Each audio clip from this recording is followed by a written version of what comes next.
Hello everyone, welcome back to my YouTube channel unfold learning NCERT. तो आज मैं लेकर आई हूँ आपके लिए एक और solution video from NCERT mathematics class 11th chapter 9 straight line, जिसकी एक्सरसाइज 9.1 हम सॉल्व कर रहे थे।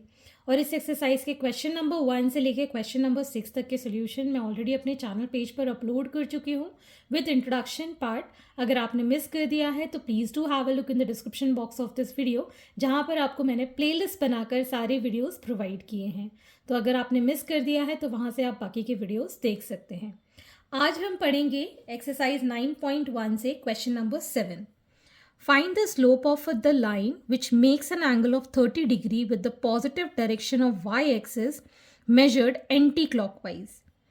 तो ये हमारी y-axis है और ये हमारी x-axis है, ठीक है। तो हमको 30 डिग्री बनाना है angle with positive direction of y axis. Positive direction तो ये है और एंटी क्लॉकवाइज हमको ये होता है, इस तरीके से होता है क्लॉकवाइज, इस तरीके से होता है एंटी क्लॉकवाइज। तो हम एक लाइन खींच लेते हैं कुछ इस तरीके से। ये जो है ये बना रहा है 30 degree anti clockwise with this y axis. अब हमको निकालना है इसका कंप्लीट स्लोप। तो स्लोप क्या होगा, जब भी हम एंटी क्लॉकवाइज में जाएंगे तो आप देखेंगे यहाँ पर मैं एक और लाइन ड्रॉप कर लेती हूँ। ये तो हमारी बन रही है 30 डिग्री, क्योंकि ये इसके लाइन पैरेलल है, तो ये कोरिस्पॉन्डिंग होके ये वाला एंगल 30 डिग्री है। लेकिन हम हमेशा एक्स एक्सिस से ही स्लोप लेते हैं, तो एक्स एक्सिस के साथ इसका एंगल कितना बन रहा है 90 डिग्री। तो कंप्लीट एंगल अगर हम देखें तो 30 + 90 120 डिग्री बनेगा, ठीक है ना। एंगल निकालने समझ में आया। y जो बना रहा है 30 degree in anti clockwise direction, इसको ही मैंने यहाँ पर पैरेलली प्लॉट किया। अगेन यही लाइन को ये इसके पैरेलल है, तो ये दोनों एंगल 30 डिग्री हो गए। लेकिन हम लेते हैं स्लोप का एंगल एक्स एक्सिस के साथ, तो यहाँ पर ये एंगल कितना बन रहा है 90 डिग्री। तो complete angle with the x axis is 120 degree, ठीक है। तो जैसे कि हमें पता है slope of given line is 10 theta से निकालते हैं। थीटा हमारा कितना आया है 30 degree plus 90 degree, that is 10 120 degree, ठीक है। 10 120 डिग्री को हम कैसे निकाल सकते हैं, 10 180 degree minus 60 degree which is -10 60 degree, जिसकी वैल्यू होती है -√3। तो इस तरीके से हमने यहाँ पर स्लोप फाइंड कर दिया है for y axis anti clockwise direction. Question number 8. Without using distance formula, show that points -2, -1, 4, 0, 3, 3 and -3, 2 are the vertices of a parallelogram. तो यहाँ पर आपको डिस्टेंस फॉर्मूला यूज़ नहीं करना है और ये बताना है कि ये सारे पॉइंट्स जो हैं वो पैरेललोग्राम के वर्टेक्स पे आते हैं। तो मैं यहाँ पर एक रफ डायग्राम बना लेती हूँ पैरेललोग्राम का, और इसको हम एज्यूम कर लेते हैं A, B, C और D, और ये कोऑर्डिनेट्स में यहाँ पर मार्क कर देती हूँ -2, -1, 4, 0, 3, 3 एंड -3, 2। तो अब यहाँ पे डिस्टेंस फॉर्मूला यूज़ नहीं करना है। अगर डिस्टेंस फॉर्मूला यूज़ करना होता तो हम लेंथ निकाल देते और बता देते कि ये एक पैरेललोग्राम है। If lines are parallel they are equal, ठीक है। लेकिन हमने कॉन्सेप्ट पढ़ा है स्लोप का कि अगर कोई भी दो डिफरेंट लाइन पैरेलल होती हैं तो उन दोनों लाइन का स्लोप इक्वल होता है, ठीक है ना। For parallel lines slope of line 1 is equal to slope of line 2। तो कोई भी दो लाइन का स्लोप इक्वल होना चाहिए, ठीक है ना। तो हम इन सब का स्लोप निकालेंगे। Slope of line A B find कर देते हैं। स्लोप क्या होता है y2, ये x2, ये y2, ये x1 और ये y1। y2 minus y1, 0 minus of minus 1 upon x2 minus x1, minus minus plus 2, so it is 1/6. अब हम निकाल देते हैं स्लोप ऑफ लाइन. अब मैं इसका CD का स्लोप निकाल रही हूँ. ठीक है, तो फिर से हम निकालेंगे 3 minus 2, that is y2 minus y1 upon x2 minus x1. 3 minus of minus 3 will become plus 3. It is again 1/6. तो ये दोनों स्लोप इक्वल हैं, मतलब ये दोनों लाइंस पैरेलल हैं. अगर यहाँ पर हम लिख लेते हैं slope of line AB is equal to slope of line CD, therefore AB is parallel to CD. ठीक है, यही चीज़ हम केस 2 में कर सकते हैं कि ये दोनों लाइन पैरेलल प्रूव कर दें. तो स्लोप ऑफ लाइन BC हम फाइंड कर देते हैं. तो ये हो जाएगा 0 minus 3 upon 4 minus 3. So it is minus 3/1. Similarly, slope of line AD, ठीक, इसको भी हम निकाल देते हैं यहाँ से. दैट इज -1 -2 -2 +3 हो जाएगा, because minus of -3 will become +3. सो -3/1. तो ये दोनों स्लोप भी इक्वल हैं. तो यहाँ पर हम कह सकते हैं slope of line BC is equal to slope of line AD, therefore BC is parallel to AD. तो अगर पैरेलल लाइंस हैं, दोनों ही पेयर में opposite sides are parallel, therefore from 1 and 2 ABCD is a parallelogram.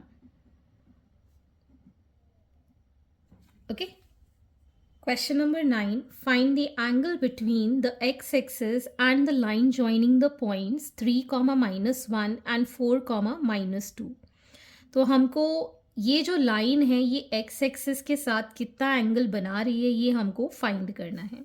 तो पहले तो हम ये लाइन के पॉइंट्स मार्क कर लेते हैं. This is x axis, this is y axis. Marking this as 1 2 3 4 5. 1 2 3 4 5, -1 -2 -3 -4 -5, -1 -2 -3 -4 and so on. So 3, -1, 3, -1 somewhere here. This is 3, -1. 4, -2. 4, -2 यहाँ कहीं आ जाएगा ये. ठीक, ये जो लाइन है इसको ज्वाइन करके जो बनेगी इसको हम ऐसे प्रोड्यूस कर लेते हैं. आई थिंक ये आपको क्लियर दिख रहा होगा. Here this is the point and this is the point, और ये हमारी लाइन आ गई है. ठीक, जब भी हम angle between the x axis निकालेंगे तो एक्स एक्सिस के साथ ये एंगल हमको फाइंड करना होगा इन एंटी क्लॉकवाइज डायरेक्शन. तो इसके लिए हमको स्लोप डिटरमाइन करना होगा.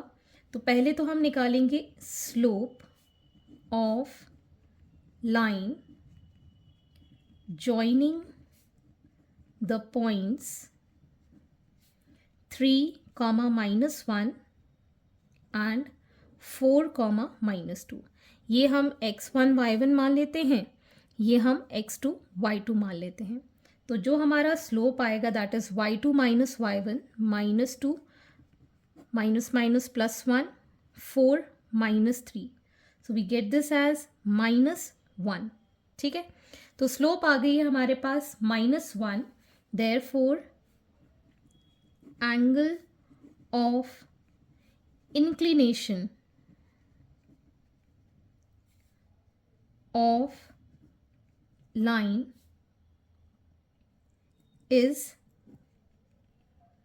given by tan थीटा की वैल्यू कितनी है -1 और जो थीटा होगा that is going to be, यहाँ से अगर हम इस तरीके से देखें तो 90 डिग्री तो ये हो गया, ठीक है।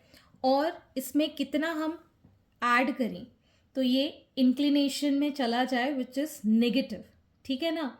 तो हम 45 डिग्री प्लस, क्योंकि 10 कितना होता है ये 145 डिग्री पे होता है ना, तो 90 प्लस 45 कर देंगे तो यहाँ पर आ जाएगा theta is equal to 90 degree plus 45 degree which is 135। तो इंक्लिनेशन हमारा आ जाएगा 135। आप चाहो तो इस तरीके से भी देख सकते हैं कि ये जो एंगल है 180 माइनस 45 करके भी आप इसको फाइंड कर सकते हैं। Okay, moving on to the next question.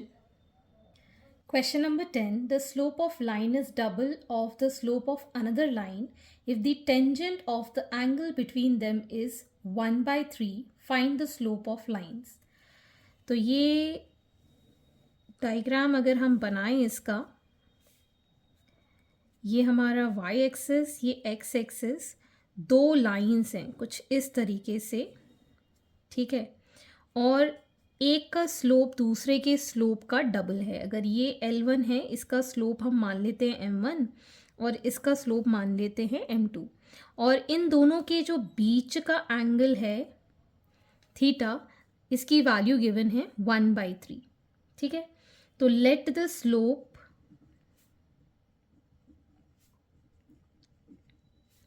Of line L1 B M1 and line L2 B M। मैं यहाँ M1 और M बस ले रही हूँ ताकि कैलकुलेशन थोड़ी सी इजी हो जाए।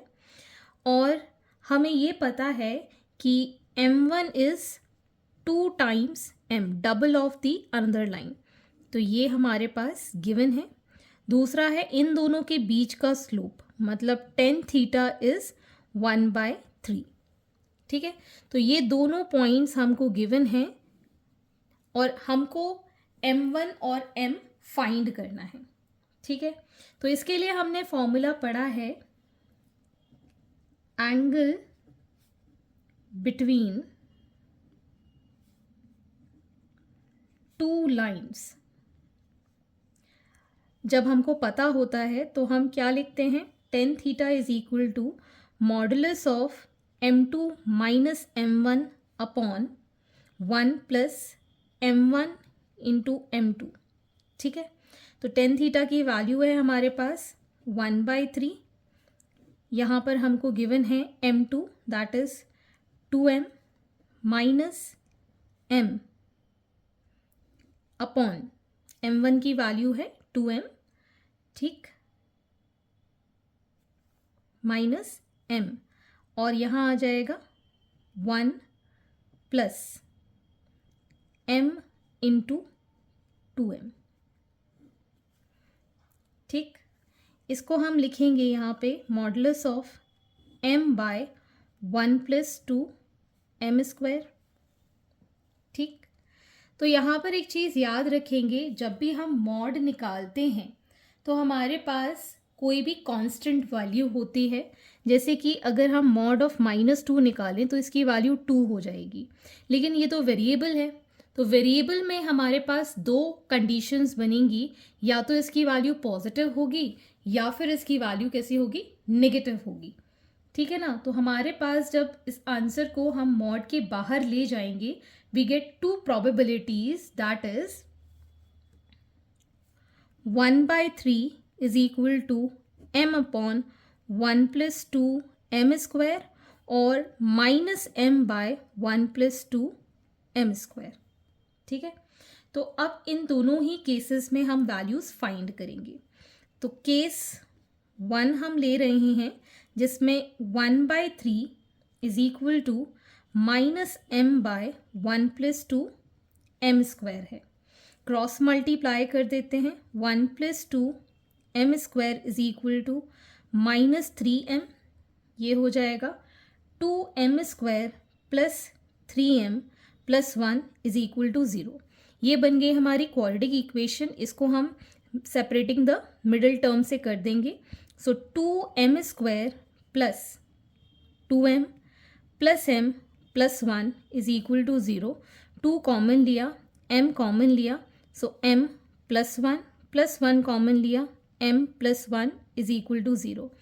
इस पूरे से हमने m प्लस 1 कॉमन ले लिया, 2m plus 1 is equal to 0. तो यहाँ पर हमारे पास दो कंडीशन बन रही है, either m plus 1 is equal to 0 जिससे कि हमारे पास m की वैल्यू -1 आ गई, और 2m plus 1 is equal to 0 जिससे m की वैल्यू आ गई -1/2. ठीक, अब हमारे पास जो m की वैल्यू आई है इसको हम पुट करके दूसरी लाइन की स्लोप फाइंड कर देते हैं. ठीक है, if m is equal to -1, therefore m1 is equal to 2 into -1, that is -2, and if m is equal to -1/2, therefore m1 is 2 into -1/2, ये कैंसिल आउट हो गया, that is -1. ठीक, ये आ गई हमारे पास दोनों स्लोप्स. ठीक, अब हम लेंगे केस 2. केस 2 में क्या कहेंगे, 1/3 is equal to m 1/1 plus 2m square, cross multiply किया, 1 plus 2m square is equal to 3m. This becomes 2m square minus 3m is equal to 0.